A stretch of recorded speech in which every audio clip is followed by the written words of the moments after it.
कर्नाटक के असेंबली इंतखाबात में कांग्रेस की जीत के बाद वजीर आला के उम्मीदवारों के नाम को लेकर जारी तजस्सुस खत्म हो गया है। पार्टी क़यादत ने सिद्धारमैया को सीएम मुंतखब किया है।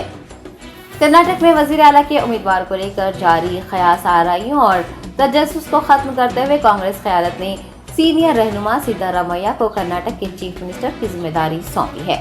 वो कल वजीर आला के ओहदे का हलफ ले सकते हैं। सीएम बनने की दौड़ में शामिल डीके शिवा कुमार को नायब वजीर आला के ओहदे की पेशकश की गई है और सिद्धारमैया को पहले 2.5 साल के लिए कर्नाटक के वजीर आला और बाकी 2.5 साल के लिए डीके शिवा कुमार को वजीर आला की जिम्मेदारी सौंपने का भी वादा किया गया है। जरा ने बताया कि डीके शिवा कुमार को वजीर दाखिला का ओहदा भी पेश किया गया है। इसके अलावा अगले 5 सालों तक केपीसीसी के सरबराह के तौर पर भी बरकरार रहने का मौका दिया गया है। मजीद बरां KPCC chief DK Shiva Kumar के तजवीज़ करदा 6 लोगों को वज़ारती ओहदे देने का भी पार्टी हाईकमान ने वादा किया है। वाज़ेह है कि सिद्धारमैया कर्नाटक में कांग्रेस के बड़े लीडरों में से एक है। शुरू से ही उन्हें वज़ीर आला के ओहदे के लिए डीके शिवा कुमार से ज्यादा मजबूत दावेदार समझा जा रहा था। सिद्धारमैया ने अपने सियासी करियर में 12 इलेक्शंस लड़े हैं, जिनमें से उन्होंने 9 में कामयाबी हासिल की है।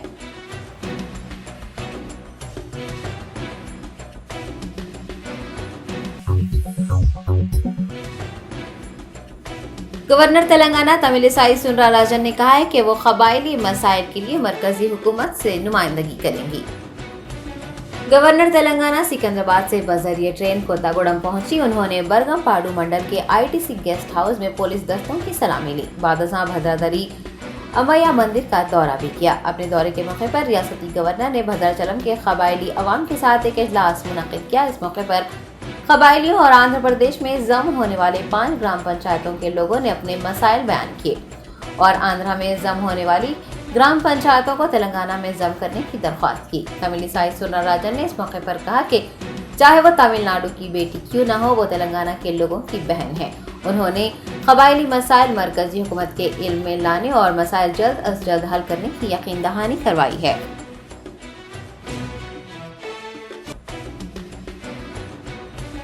మీ అందరూ కలవడం నాకు చాలా సంతోషంగా ఉన్నది. నేను ఈ ప్రోగ్రాంకు రావడం ముందు సీతారామస్వామి గుడిలకు వెళ్ళి వచ్చాము.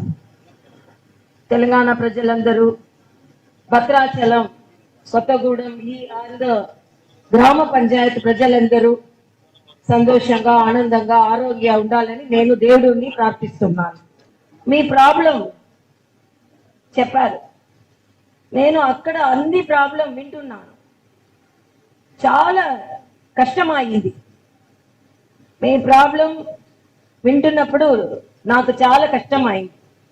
ఎంత దూరం అడ్మినిస్ట్రేషన్ ఉంది. సో అన్ని నాకు తెలిసి ఇక్కడ వచ్చినప్పుడు నాకు మీ ప్రాబ్లం అన్ని తెలిసి నాకు అర్థమైంది. మీ అందరూ ప్రాబ్లం నేను రాసి గవర్నమెంట్గా నేను కలిసి మీ ప్రాబ్లం సాల్వ్ చేయడానికి నేను కోరుకుంటున్నాను.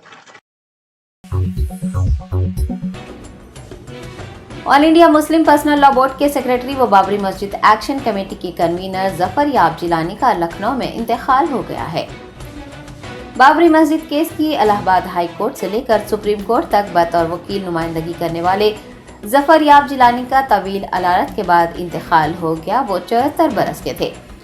जफर याब जिलानी हिंदुस्तान के सुप्रीम कोर्ट में सीनियर वकील के तौर पर जाने जाते हैं। बाबरी मस्जिद राम जन्मभूमि केस में वो सुन्नी सेंट्रल वक्फ बोर्ड और all India Muslim personal law board की जानिब से वकील रहे। अलामाजी बाबरी मस्जिद एक्शन कमेटी के कन्वीनर और लखनऊ के इस्लामिया कॉलेज व मुमताज़ पीजी कॉलेज के सेक्रेटरी के तौर पर भी उन्होंने खिदमात अंजाम दी। जफर याब जिलानी की नमाज जनाजा दारुल उलूम नदवतुल उलमा में बाद नमाज इशा पढ़ी जाएगी और ऐशबाग कब्रिस्तान में उनकी तदफीन होगी। मिली सियासी रहनुमाओं ने जफर याब जिलानी के इंतकाल पर गम का इजहार किया है।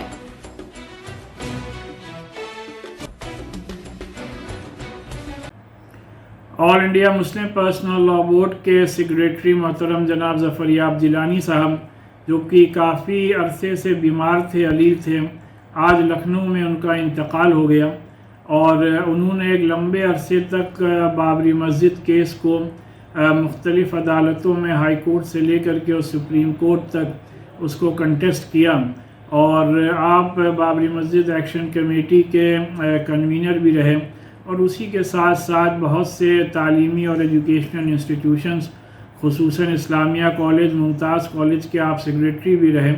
تو آپ نے قوم اور ملک کی ایجوکیشن کے ذریعے سے بھی اور وکالت کے ذریعے سے بھی بڑی خدمات انجام دی، اور الہ آباد ہائی کورٹ کے آپ سینئر ایڈوکیٹ بھی رہے۔ اللہ تعالیٰ سے دعا ہے کہ اللہ تعالیٰ ان کی مغفرت فرمائے، اور ان کے انتقال سے سبھی لوگوں کو کافی غم پہنچا ہے۔ کل ہند مجلس اتحاد المسلمین کے صدر بیرسٹر اسد الدین اویسی نے سپریم کورٹ کے سینئر وکیل ظفر یاب جیلانی کی وفات پر گہرے دکھ کا اظہار کیا ہے۔ صدر مجلس نے آل انڈیا مسلم پرسنل لا بورڈ کے سیکرٹری ظفر یاب جیلانی کی وفات کی خبر ملنے پر رنج و غم کا اظہار کیا۔ تعزیتی بیان میں انہوں نے ظفر یاب جیلانی کی وفات کو ہندوستان کے انصاف پسند لوگوں کے لیے ایک عظیم خسارہ قرار دیا۔ اویسی نے کہا کہ مرحوم نے بابری مسجد کیس میں مسلم فریق کی جانب سے مقدمے کی پیروی کی تھی۔ ایم پی حیدرآباد نے بتایا کہ مرحوم ان کے والد کے قریبی دوست تھے۔ ان کی وفات کی خبر پا کر وہ کافی رنجیدہ ہیں۔ اسد الدین اویسی نے اللہ رب العزت سے مرحوم کے لیے دعائے مغفرت اور پسماندگان کو صبر جمیل عطا کرنے کی دعا کی ہے۔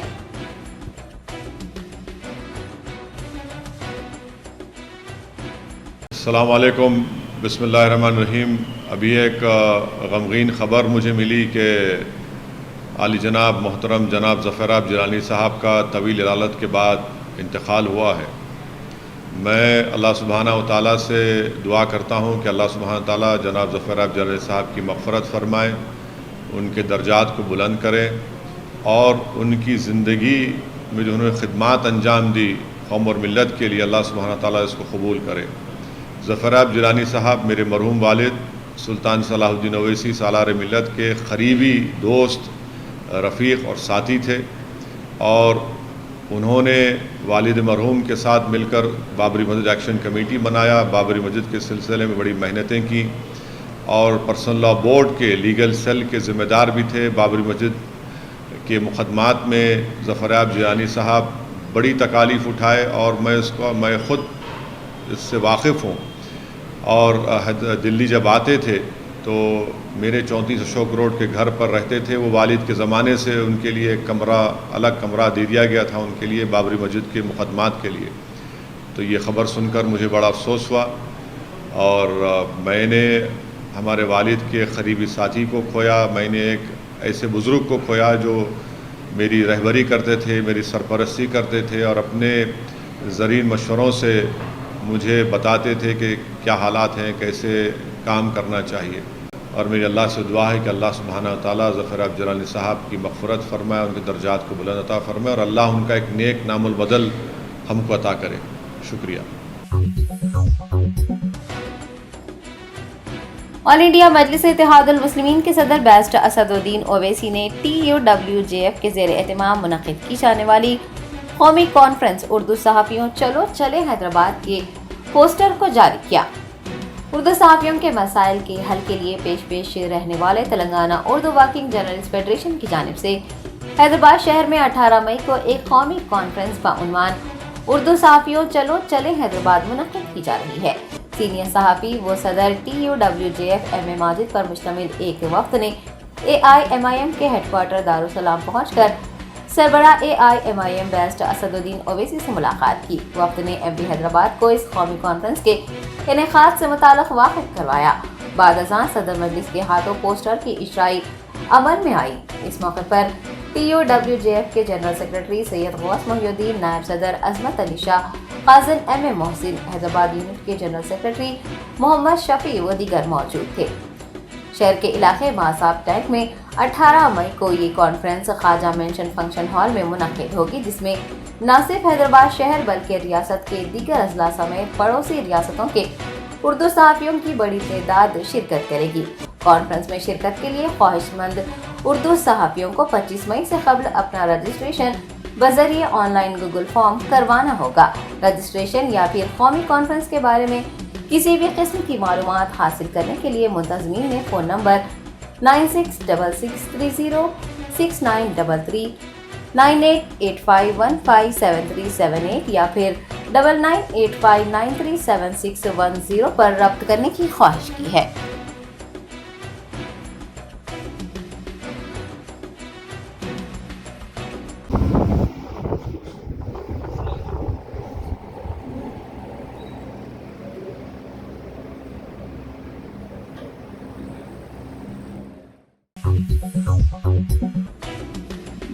Telangana Urdu working journalist federation की मुजव्विज़ा कौमी कॉन्फ्रेंस उर्दू सहाफ़ियों चलो चले हैदराबाद के पोस्टर की इजराई AIMIM के नाम बली रुकन असम्बली जाफर हुसैन मेराज के हाथों अमल में आई है।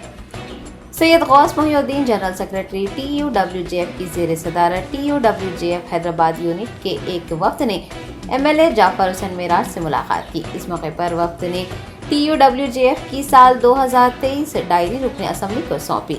बाद अज़ां जाफर हुसैन मेराज के हाथों 28 मई को शहर हैदराबाद में मुनक़िद कौमी कॉन्फ्रेंस उर्दू सहाफ़ियों चलो चले हैदराबाद के पोस्टर की इजराई अमल में आई। पोस्टर की रस्मी इजरा के मौके पर TUWJF के हैदराबाद यूनिट के सदर doctor Asif Ali, general secretary Mohammed Shafi, खाजन मोहम्मद लतीफ़ के अलावा नायब सदर Shamsuddin Feroz, Akbar Sharif, Yahya Khadri, Mohammed Aziz Ahmed, MA Mohiuddin, Sheikh Rafiuddin Asif, organising secretaries Fazal Ahmed, MA Naeem, Mohammed Kaleem, Syed Amjad Shah Noori, Syed Taqi Khadri, joint secretaries Mohammed Laiq, MA Majid, Mohammed Sarwar, Sheikh Waseem, Abdul Akram, Sheikh Sharif के अलावा अराकीन आमिला, मोहम्मद काशिफ अली खान, अब्दुल हमीद मन्नान, शेख अहमद, जाहिद फारूकी, सिकंदर खान, बाकर अली, अरशद मोहम्मद यूसुफ भी मौजूद थे।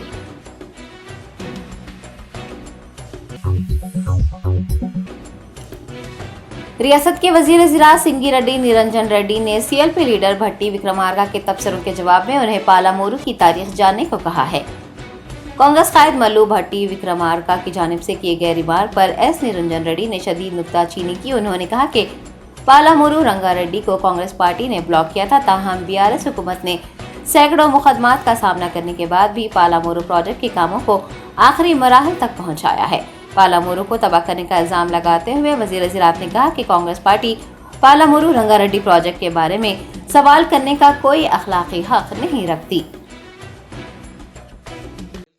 జాప్యమవుతున్నాయి మరి కేంద్ర ప్రభుత్వం నీటి వాటా తేల్చకపోతే మీ PCC అధ్యక్షుడు, ఇంతకుముందు PCC అధ్యక్షుడు, మీ CLP నాయకులు, మీ పార్లమెంట్ సభ్యులు ఢిల్లీ ప్రభుత్వం దగ్గర ఒకనాడన పోయి గట్టిగా మీ నోరు వినిపించిందా, మాట వినిపించిందా? పాలమూరు రంగారెడ్డి మేము కట్టుకుంటున్నాం, మాకు ఆలస్యం అవుతుంది, కృష్ణానది జలాలని పంపిణీ చేయండి అని ఒకడానని మాట్లాడినరా? మీ ఆల్ ఇండియా కాంగ్రెస్ ఏమైనా లేఖ ఇచ్చిందా? మీ ప్రదేశ్ కాంగ్రెస్ నుంచి ఏమైనా లేఖ ఇచ్చిందా? ఆ ప్రయత్నాలు ఏం చేయరే? ఒకనాడు కూడా నీటి వాటా తెలిసామని మాట్లాడారు. మరి వీటన్నిటి మీద స్పందించాల్సింది కాంగ్రెస్ పార్టీ కాదా? భట్టి గారు దయచేసి మీ పాదయాత్ర చేయండి, ప్రజలకు ఉపయోగపడే పని చేయండి, కానీ వాస్తవాలను వక్రీకరించకండి. పూర్తయిన ప్రాజెక్టును మేము వచ్చి రేపేదో ఇస్తామంటే మీరు వచ్చేది లేదు, ఆ ప్రాజెక్టు నీళ్ళు ఇచ్చేది లేదు. ఉండేది మేమే, మళ్ళీ వచ్చేది మేమే, పాలమూరు ప్రాజెక్టు నీళ్ళు ఇచ్చేది మేమే. కళ్ళారా మీరే చూస్తారు, మళ్ళీ చూడండి భవిష్యత్తులో. साइबराबाद SOT पुलिस ने आम को जल्द पकाने के लिए ममनुआ कैल्शियम कार्बाइड और एथिलीन पाउडर का इस्तेमाल करते हुए आम फरोख्त करने वाले ताजिरों के गोदामों पर छापे मारे हैं। मौसम गर्मा के आते ही फलों के बादशाह आम की मांग बढ़ जाती है। कई अक़साम के आम बाजारों में दस्तयाब हैं, लेकिन सबका मरगूब फल आम जहरीला होता जा रहा है। माजी में तो फल कुदरती तौर पर पकने के बाद ही मंडियों में लाकर फरोख्त किया जाता था, ताहम अब बाजार में दस्तयाब आम कुदरती तौर पर पके हुए नहीं है, बल्कि ताजिर ममनुआ कैल्शियम कार्बाइड का इस्तेमाल करते हुए उन्हें पकाकर मंडियों में बेच रहे हैं। SOT साइबराबाद ने ऐसे ताजिरों के गोदामों पर छापे मारे हैं। ममनुआ कैल्शियम कार्बाइड एथिलीन पाउडर भारी मिकदार में बरामद किया गया है। गुज़िश्ता 15 दिनों में कुल 9 मुकदमा दर्ज किए गए हैं। माधापुर जोन में 3, राजेंद्र नगर और बालानगर में 2 और मेडचल जोन में 4 मुकदमा दर्ज किए गए हैं। डॉक्टरों ने खबरदार किया है कि कैल्शियम कार्बाइड और एथिलीन को इस्तेमाल करने पर सेहत आमा मुतासिर होगी।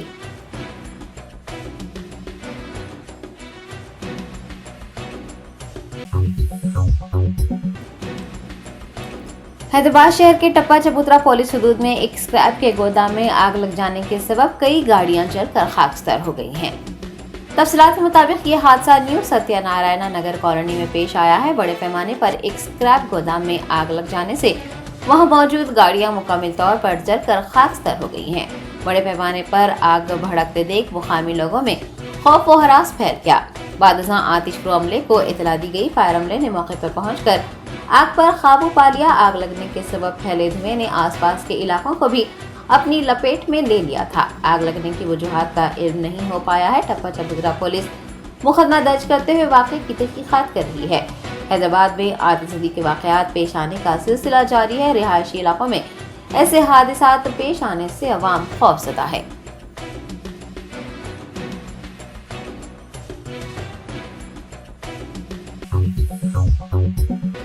चंद्रानगुट्टा पुलिस ने फ़ोन पर एक साथ 3 तलाक देने के इल्ज़ाम में एक शख्स के खिलाफ मुकदमा दर्ज कर लिया। चंद्रानगुट्टा पुलिस ने बताया कि नूरी नगर बी ब्लॉक से ताल्लुक़ रखने वाली खातून ने शिकायत दर्ज करवाई कि उनकी शादी फजलुर रहमान रहमानी से 17 जुलाई 2016 को बिहार में हुई। 22 फरवरी 2023 को खातून को पता चला कि उनके शौहर ने बिहार में एक और खातून से दूसरी शादी कर ली है। खातून ने अपनी शिकायत में कहा कि जब उन्होंने तफसीलात से वाकिफ़ियत हासिल करने के लिए फ़ोन पर राब्ता कायम किया तो नाज़ेबा अल्फाज कहते हुए उनके शौहर ने 3 तलाक दे दी। पुलिस ने इस सिलसिले में मुस्लिम एक्ट के तहत मुकदमा दर्ज कर लिया। मेरा नाम इशरत परवीन है। मेरे शहर का नाम फजल रहमानी है। वो बिहार में यहीं रहते थे, यहाँ नूरी नगर बल्लागोड़ा में। मेरा घर नूरी नगर बल्लागोड़ा में है और वो बिहार को भाग गए। ये बच्ची जिस दिन पैदा हुई, ये बच्ची दूसरी बच्ची पैदा हुई तो वो भाग गए। बोले जो बच्ची होती ना तो वहाँ को छोड़ देता हूँ, तो वो छोड़ के भाग गए। उसके बाद क्या बोलते गुंडे भेजे। 3 महीने के बाद गुंडे भेजे मेरे घर पे जान से मारने। मेरे को 3 लाख में घर के साथ मेरे को और मेरे बच्चे को बेच दिए। बेचने के बाद वो लोग कांच का इतना बड़ा टी टेबल था वो मेरे सर पे पटक रहे थे। दूसरे जने आजू बाजू वाले आके मेरे को बचा लिए। आप कहाँ रहते हैं? मैं नूरी नगर बल्लागोड़ा में। आपके शौहर का क्या नाम? फजल रहमानी। उनकी तरफ से आपको क्या क्या सहूलतें मिली? बहुत सपोर्ट मिला, मगर मेरे को हुकूमत से ये गुजारिश है, मेरे को इंसाफ दिलाइए। Germanten super speciality hospital, doctor Mir Jawad Zar Khan, senior experienced orthopaedic surgeon, bone fracture, joint replacement, hip replacement और स्पाइन सर्जरी कामयाबी से अंजाम दे रहे हैं। इसके अलावा neuro surgery, cardiology, gynaecology, dental, general medicine, dialysis और फिजियोथेरेपी जैसे शोबाजात में इंतहाई कामयाबी के साथ वाजिबी फीस में इलाज किया जा रहा है। शेयरिंग और प्राइवेट रूम्स, अस्पताल में 24 घंटे MRI, CT scan, 2D digital x-ray, ultrasound, operation theatre, ICU और लैब की सहूलत दस्तयाब है। आपकी उम्मीदों के ऐन मुताबिक Germanten super speciality hospital, pillar number 150, Attapur, Hyderabad.